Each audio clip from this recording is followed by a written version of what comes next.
I was looking at the spreads on DraftKings, and man, there's been a lot of change, guys. An absolute ton of change, a lot of moving lines. The spreads are going all over the place. So that's why you gotta like and subscribe to the channel so we can get in when the odds are the best for us on DraftKings or whatever sports book you're actually betting on, because these spreads change pretty dramatically as we get closer and closer and closer to kickoff. The opening game, the Baltimore Ravens versus the Chiefs, that line has changed. It was at +3 for the Ravens, but it's now +2.5. So we're getting closer and closer to an even spread for this game, everyone.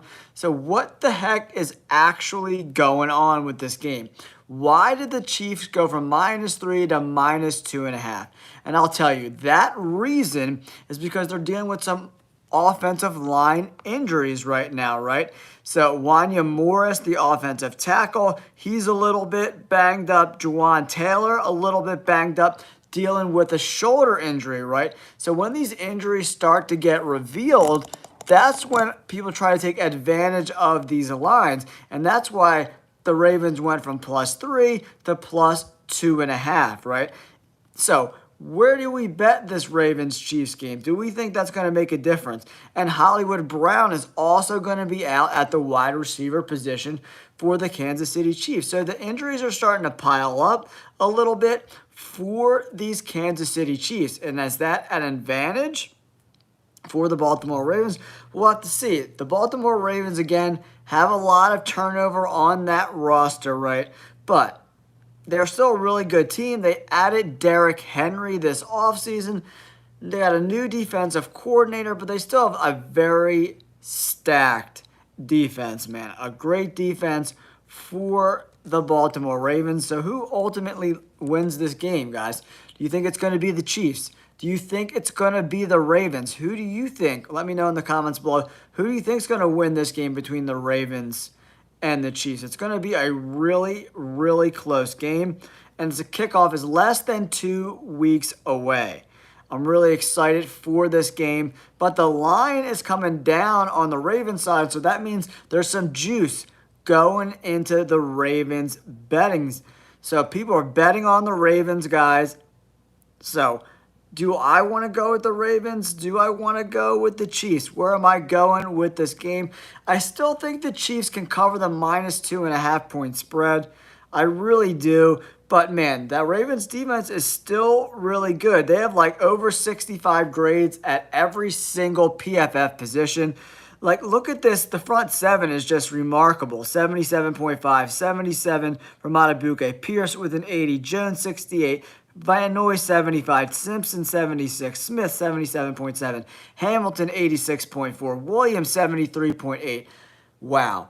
This Ravens defense is stacked, but the offensive line is a concern. Right tackle Rosengarten, he's going to be a rookie starting. The right guard is not really good for them. Voorhees doesn't have a lot of experience. A very inexperienced offensive line for this Ravens team, right? So can the Chiefs capitalize on that? Because remember, the Chiefs have a excellent front seven led by Chris Jones, guys. 88.1 overall grade for Jones. The loss of L'Jarius Sneed is huge. Don't get me wrong. Losing Sneed is horrible for the Kansas City Chiefs, man. Chiefs, that secondary was so dependent on that man-to-man coverage last year. They still have McDuffie, who's a really good corner, but losing L'Jarius Sneed is definitely going to, pay the opposite of dividends, right? But I do think the Chiefs ultimately win this game and cover the 2.5 point spread. All right, let's move on to the Green Bay Packers and the Philadelphia Eagles. This line started out as +1 for the Packers, went to +2 for the Packers, and now it's ballooned up to +2.5 for the Packers. It doesn't make a lot of sense to me why this line keeps going up. I think it's probably because the Philadelphia Eagles just traded for the wide receiver from the Commanders, who kind of completes that core of wide receivers for the Philadelphia Eagles. Jahan Dotson is a very good player, former #1 pick by the Kansas City Chiefs, guys. He's a really good player. He's kind of underperformed a little bit in Washington, but he's also dealt with trash quarterback play. So with him in the slot and in Kellen Moore's offense, he wants to move these wide receivers all around the formation. So they want to line up A.J. Brown in the slot, Devontae Smith in the slot. Jahan Dotson can work outside and inside, so it's going to be very hard for the Green Bay Packers to cover them. When you look at their nickel defense, they got Alexander, he's their best guy, but he had a down year last year. You got Nixon in the slot, Stokes on the outside. The cornerbacks for the Packers are not necessarily the best, so they might have some trouble covering these wide receivers in these looks, right?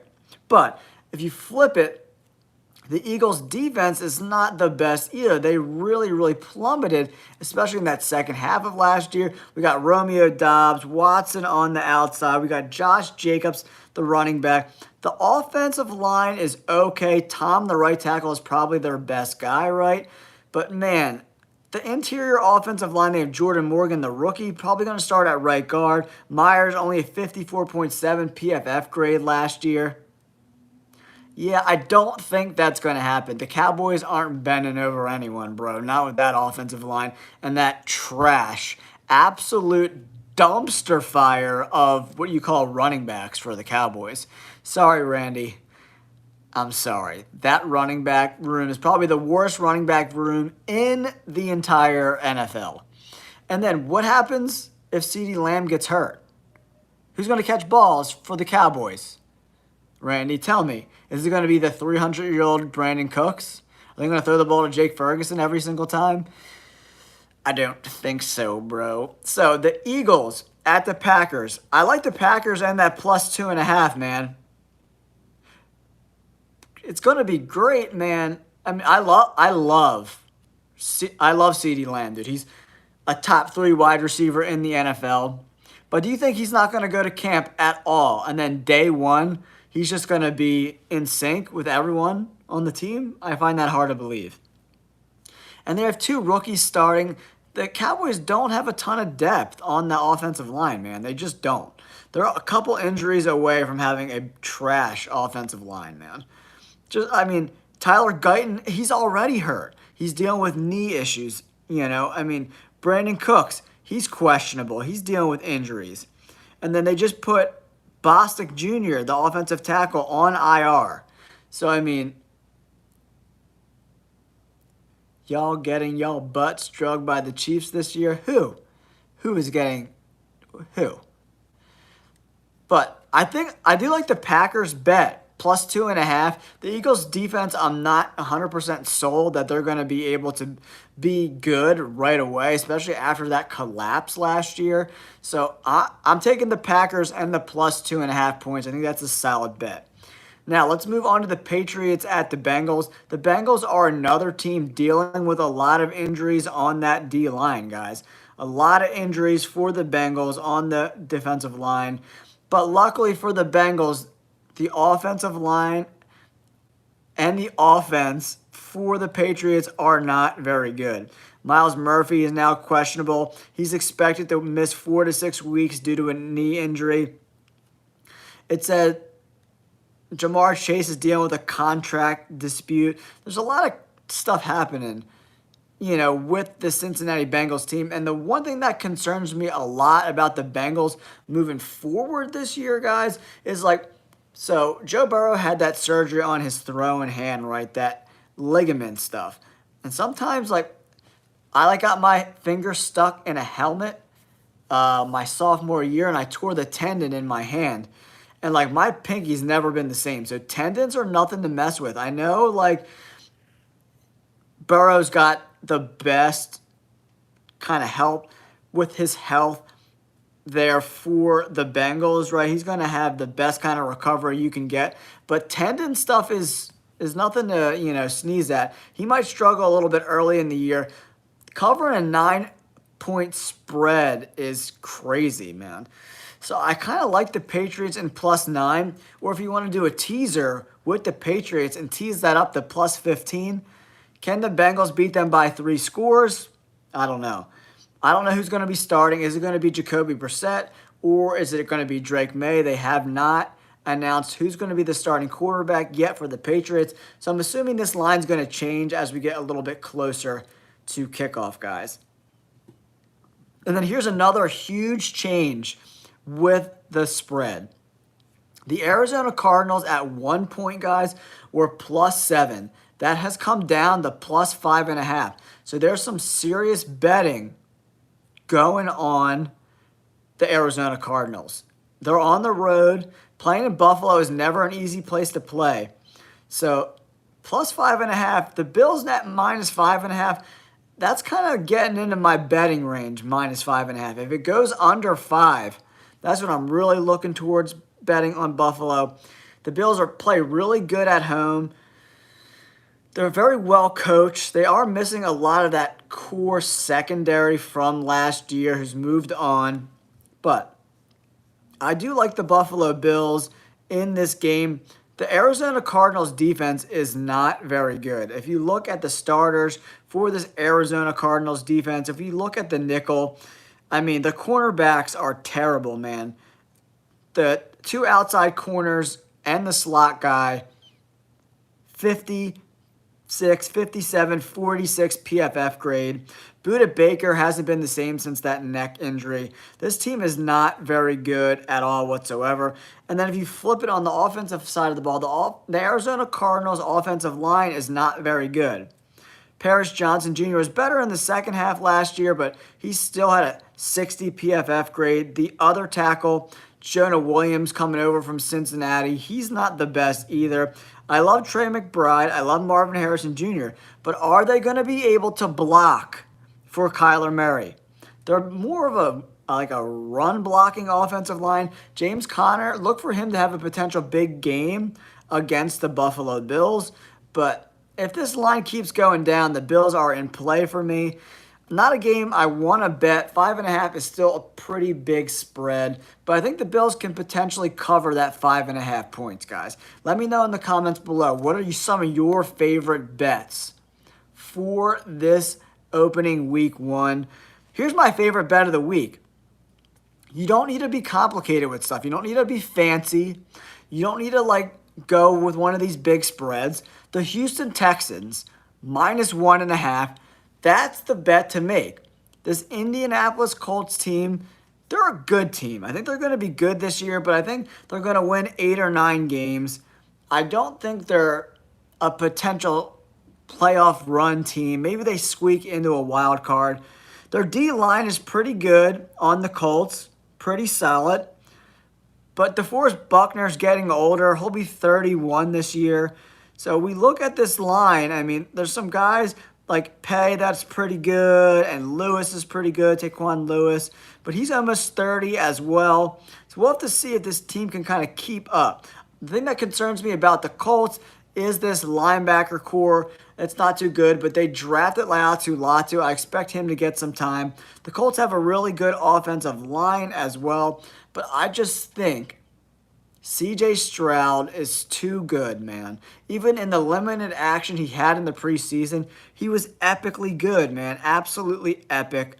Super, super talented. They're as good as it gets, and they're one of my picks to make a run at an AFC title and maybe knock off the Chiefs. That is my bet of the week this week, guys. Houston Texans, I know they're on the road, but -1.5, that's the way to go. They're pretty healthy for the most part, too. They don't have a lot of injuries go. Will Anderson's dealing with some ankle stuff. But if you look at their team, they're pretty healthy. That offense is absolutely ridiculous. Bringing in Joe Mixon from the Bengals, Tank Dell, Nico Collins, Stephon Diggs. I mean, they're as good as it gets, guys. Let's move on to this Jaguars versus the Miami Dolphins.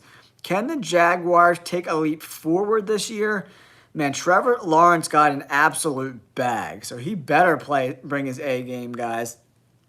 But their D-line is just okay. I like Josh Hines Allen. He's a very, very good player, man. He's a former first-round pick, from 2019. Josh Allen, the DN, is a really, really talented guy. But Ronald Darby is one of their outside starting corners. The dude's going to be 31 this year. I don't know how much juice he has left in the tank. And the other corner on that team is Tyson Campbell. Again, another guy I'm not depending on. I don't love their cornerback situation there. I do. Their linebackers are pretty good with Devin Lloyd and Ulukan from Forsyth Ulukan. He's pretty good too. But if you look, the offensive line is still not the best for the Jacksonville Jaguars. They're led by left tackle Cam Robinson. You know, he hasn't been great. The last 3 years, 67, 67, 65 grade. He'll be 29 this year. And then we got Ezra Cleveland, 59 grade. Morris, the center, 63. Another 67. And right tackle Anton Harrison. He's not good at all, 53 grade. I don't think this offensive line is good enough to compete. I don't think they're good enough to compete long term. I do like Lawrence. I do like NTN Jr., but I just don't think this roster is like a playoff contender. And they're not very deep either, so I don't know if they're going to be able to make a run this year. Don't forget, guys, if you haven't yet, make sure you hit that like button and subscribe to the channel. We're closing in on 6,000 subs, guys. Thank you so much for all your support. And we take a look at this defense for the Miami Dolphins. There are some holes at linebacker right now. Not so good. The safety position minus Holland, Javon Holland, not very good at all. Poyer's was like released from Buffalo. He's an older guy who's I'm not like super sold on. And we got Jalen Ramsey on the outside, but he regressed considerably last year. Back-to-back 80 PFF grades in 21 and 22. And he went down to a 65 last year, dealing with some injuries. So he didn't play the first half of the year really. But when he did play, maybe he wasn't really healthy. What are my thoughts on the Rams? If the Rams can stay healthy, man, they could be a playoff contender, in my opinion. Puka Nacua, Cooper Kupp, and the tape that I saw, he looks like he's a little bit slower. So I'm not sure how that works out for them. And then the other thing that concerns me about the Rams, right? So if you look at their D-line, all the other D linemen not named Aaron Donald played pretty well last year, right? But is that because Aaron Donald was getting doubled and triple teamed, right? We'll find out in the first couple weeks if guys like Kobe Turner are the real deal. He had a good grade last year, and Bobby Brown. And if we look at this nickel defense, and Jared Verse looks like he's going to be starting at, one of the outside linebackers in this 3-4 defense. But without Aaron Donald, man, he was getting double and triple teamed on every single play. So a lot of these other outside linebackers and other D linemen were getting one-on-one matchups, and that's not going to happen as much this year. So were their numbers inflated a little bit because how much teams had a game plan for Aaron Donald? I think that's what's going to happen. So I could see some regression on this defensive line for the Rams. We'll have to see how the cornerback play. So they really need the corners to step up, like Darius Williams and Tre'Davious White. Because if they're not good, this D-line and outside linebacker group could really get exposed. People don't even realize how unbelievably good Aaron Donald was. If you watch the tape, maybe there's a one-on-one on Aaron Donald 2 or 3 times a game. The other 40 or 50 plays per game, he's getting double teamed and triple teamed every single play. So we'll have to see how that works out. You got to give it like 4 or 5 weeks to really know how the Rams defense is going to respond to Aaron Donald not being there. There could be some growing pains, especially in the beginning of the year where they got to figure out how do we scheme up defensively without Aaron Donald, man. It's a huge hole. He was the best player in the NFL for the last 5 years. 10 years probably, to be honest. He was that good. It's a big hole to fill. Their offensive line, okay. I'm concerned about the left tackle. Like Alaric Jackson looks like he's penciled in to be the left tackle. On the right side, we have Rob Haverstein, pretty good player. But Jackson and this Jonah Jackson coming over, the guard, and then Steve Avila, who's going to be playing center, I'm like a little concerned. Thanks, Willow. But yeah, I mean, Matt Stafford, like, you can't ever count out Matt Stafford, man. It's like he's dealing with a hamstring injury, and Puka Nacua is all banged up too, right, guys? So, like, if the Rams can stay healthy, they can compete. Sorry, I gotta take a little sip of water. But I don't know how much depth there is on that offensive line. I like their weapons, and we'll have to see if Cooper Kupp still has some juice in the tank, man. He's 31, guys. He's gonna be 32 at the end of this year, at the end of next year. Sorry, he just turned 31 last month. But these slot guys tend to fall off a cliff once that speed's gone, and they can't get the separation. Their career's over, right? They're not gonna bully guys. They're not big. He's 6'2", 200 pounds.